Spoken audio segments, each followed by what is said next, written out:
السلام علیکم ورحمۃ اللہ وبرکاتہ۔ وعلیکم السلام ورحمۃ اللہ وبرکاتہ۔ بابا جان، میرا نام ڈاکٹر کامران ہے۔ ایک سوال آپ کی بارگاہ میں عرض کرتا ہوں۔ ایک شخص جو کہ مالی طور پہ مضبوط ہے اور مضبوط ہونے پر اس نے 4 شادیاں کر لیں، اب کچھ عرصے کے بعد وہ مالی طور پر کمزور ہونے پر اپنی 4 بیویوں کا خرچہ پورا کر نہیں پا رہا، اس سلسلے میں شریعت کیا کہتی ہے؟ خالی مال ہو تو 4 کر ڈالے، چاہے ہنگامے ہوں، ہڑتالیں ہوں، احتجاج ہوں۔ میرے بھائی، مال شرط نہیں ہے، صرف نان نفقے تو خیر 4 کے واجب ہو جائیں گے، اس کے لیے کچھ نہ کچھ پیسہ تو چاہیے، لیکن اور بھی کئی حقوق ہیں، اور اس کا پورا چیپٹر جو ہے نا، یہ بہار شریعت میں پڑھیں گے نا تو دوسری شادی کا سوچے گا بھی نہیں۔ جو حساس طبیعت کا مالک ہوگا، جس کی محبت اسلام سے ہوگی، شریعت سے ہوگی، دوسری شادی نانی ماں کا گھر نہیں۔ 2 کو ایک تو رکھنا، دنیاوی مسائل کا انبار، جو پہلی تھی اس نے ٹھیک ٹھاک احتجاجی کاروائیاں کرنی ہیں، اس کے خاندان نے ٹھیک ٹھاک جھنڈے چڑھانے، آپ کے غیبتوں کا، چغلیوں کا، بدگمانیوں کا، اور نہ جانے کون کون سے گناہوں کا دروازہ کھلنا ہے آج کل کے دور میں۔ دوسری شادی کوئی کھیل تھوڑی ہے۔ پھر بھی دوسری شادی کسی نے کر لی، اب جو شرعی حقوق اس کے بہت ہارڈ ہے، آسان نہیں ہے، ان کو نبھانا ہر آدمی کا کام نہیں ہے۔ آپ تو دوسری میں گھوم رہے ہیں، ڈاکٹر صاحب نے تو 104 کا پوچھا ہے، کمال ہے۔ 104 کمپلیٹ 100%، گنجائش ہی نہیں رکھی۔ 100% میں سوال کیا ہے انہوں نے۔ اپنے کو کہ سہولت دیں، یعنی کوئی ترکیب بن جائے کسی کی، تو مجھے وہ یاد آئے کہ ایک بار لائن میں لگ کر ایک نے آہستہ سے مجھے کہا کہ میں 2 کر چکا ہوں، تیسری کی اجازت ہے؟ حالانکہ 2 کی اجازت نہیں لی تھی اس نے۔ تو میں نے جواب دیا، میرا کندھا بہت کمزور ہے، آپ کا بوجھ نہیں اٹھا سکے گا۔ شرمندہ ہو کے چلا گیا وہ۔ بس تیسری کی شریعت نے اجازت تو دے ہی رکھی ہے، مگر میں اجازت دوں پہلے پیر صاحب کا حکم ہے کہ تیسری بھی کرو، تو میں تو کہیں کا نہ رہوں۔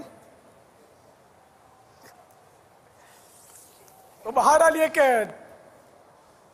شریعت میں ایک وقت میں 4 کی گنجائش ہے، باری باری 1000 کی گنجائش ہے، جنہیں کوئی لمٹ نہیں ہے اس کی، لیکن وہی حقوق اس کے بہت سخت ہیں۔ بہار شریعت میں کے 7ویں حصے میں باری کے دن مقرر کرنا، غالباً اس عنوان کے تحت وہ ایک باب ہے جس میں مسائل لکھے ہوئے، تو وہ پڑھ لیجیے آپ۔ میرے آقا اعلی حضرت رحمت اللہ تعالی علیہ مدینہ طیبہ حاضر ہوئے، علماء نے بہت ہی شفقتیں فرمائی، بہت شفقتیں فرمائی، بڑے بڑے علماء نے۔ ایک بزرگ نے حضرت اعلی حضرت کو مشورہ دیا کہ حضرت آپ اگر تیار ہوتے ہوں تو ادھر بھی ایک شادی آپ کی ہم کروا دیں۔ اعلی حضرت نے فرمایا کہ میں اللہ کی کنیز کو اس لیے کیا ساتھ لائے ہوں کہ یہاں لا کر اس کو صدمہ پہنچاؤں؟ میں میرے شہزادوں کی امی جان میرے ساتھ ہیں، میں دوسری شادی کروں گا تو یقیناً ان کو صدمہ ہی ہونا ہے، تو میں اس لیے تھوڑی لائے ہوں کہ ان کو رنجیدہ کر کے یہاں سے لے جاؤں واپس۔ انہوں نے عرض کیا کہ ہم اس لیے یہ چاہتے تھے کہ اگر ہم ایک شادی آپ کی یہاں کروا دیں گے نا تو آپ بار بار تشریف لاتے رہیں گے اور ہم آپ سے فیض اٹھاتے رہیں گے۔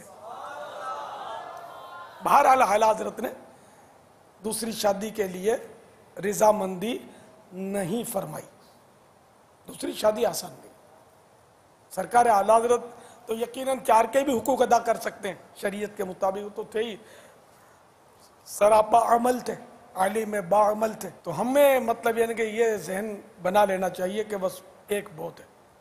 اگر دوسری کی صورت بنتی ہے اس کے جیتے جی ایک کے، تو پھر یہ کہ خود اس کو بھی راضی کر لیں اور اس کے والدین اور اپنے والدین جو یعنی فریقین کے جو قریبی رشتہ دار ہیں، ان سب کی رضامندی سے بڑے بوڑھوں کو سب کو اعتماد میں لے کر دوسری تیسری چوتھی بھلے 4 شادیاں کرے یک مشت، مگر میں نے جو فارمولہ بتایا اس پر عمل کرے، اور ساتھ میں حقوق کا لحاظ تو کرنا ہی ہوگا۔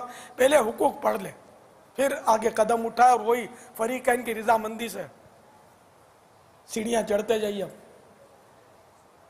واللہ تعالی اعلم ورسولہ اعلم عز وجل وصلی اللہ تعالی علیہ وآلہ وسلم. صلو علی الحبیب صلی اللہ تعالی علی محمد. صلو علی الحبیب صلی اللہ تعالی علی محمد. مجھے اپنی اور ساری دنیا کے لوگوں کی اصلاح کی کوشش کرنی ہے انشاءاللہ.